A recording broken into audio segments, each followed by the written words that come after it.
एक लकड़हारा रात दिन लकड़ियां काटता, मगर कठोर परिश्रम के बावजूद उसे आधा पेट भोजन ही मिल पाता था। एक दिन उसकी मुलाकात एक साधु से हुई।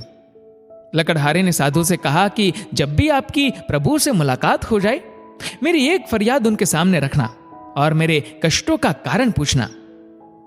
कुछ दिनों बाद उसे वह साधु फिर मिला। लकड़हारे ने उसे अपनी फरियाद की याद दिलाई तो साधु ने कहा कि प्रभु ने बताया है कि लकड़हारे की आयु 60 वर्ष है और उसके भाग्य में पूरे जीवन के लिए सिर्फ 5 बोरी अनाज है। इसलिए प्रभु उसे थोड़ा अनाज ही देते हैं ताकि वह 60 वर्ष तक जीवित रह सके।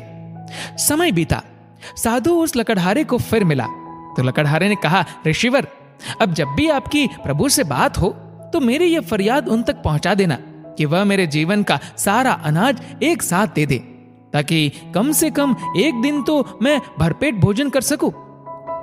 अगले दिन साधु ने कुछ ऐसा किया कि लकड़हारे के घर ढेर सारा अनाज पहुंच गया। लकड़हारे ने समझा कि प्रभु ने उसकी फरियाद कबूल कर उसे उसका सारा हिस्सा भेज दिया है। उसने बिना कल की चिंता किए सारे अनाज का भोजन बनाकर फकीरों और भूखों को खिला दिया और खुद भी भरपेट खाया। लेकिन अगली सुबह उठने पर उसने देखा कि उतना ही अनाज उसके घर फिर पहुंच गया है। उसने फिर गरीबों को खिला दिया, फिर उसका भंडार भर गया। यह सिलसिला रोज रोज चल पड़ा और लकड़हारा लकड़ियां काटने की जगह गरीबों को खाना खिलाने में व्यस्त रहने लगा। कुछ दिन बाद वह साधु फिर लकड़हारे को मिला तो लकड़हारे ने कहा, ऋषिवर, आप तो कहते थे ना कि मेरे जीवन में सिर्फ 5 बोरी अनाज है, लेकिन अब तो हर दिन मेरे घर 5 बोरी अनाज आ जाता है। साधु ने समझाया, तुमने अपने जीवन की परवाह ना करते हुए अपने हिस्से का अनाज गरीब व भूखों को खिला दिया, इसीलिए प्रभु अब उन गरीबों के हिस्से का अनाज तुम्हें दे रहे हैं। कथा का सार, किसी को भी कुछ भी देने की शक्ति हम में है ही नहीं। हम देते वक्त ये सोचते हैं कि जिसको कुछ दिया तो ये मैंने दिया।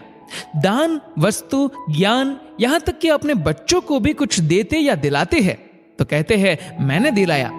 वास्तविकता यह है कि वो उनका अपना है। आपको सिर्फ परमात्मा ने निमित्त मात्र बनाया है उन तक उनकी जरूरतों को पहुंचाने के लिए। तो निमित्त होने का घमंड कैसा? दोस्तों, इस छोटे से वीडियो को लेकर आपकी क्या राय है, नीचे कमेंट करके जरूर बताएगा। और अगर आपको वीडियो अच्छा लगा हो तो इस वीडियो को लाइक करेगा, शेयर करेगा ज्यादा से ज्यादा लोगों तक। और ऐसे ही और भी इंस्पिरेशनल वीडियोस के लिए हमारे यूट्यूब चैनल को सब्सक्राइब करिए और फेसबुक पेज को फॉलो करना ना भूलिएगा। धन्यवाद।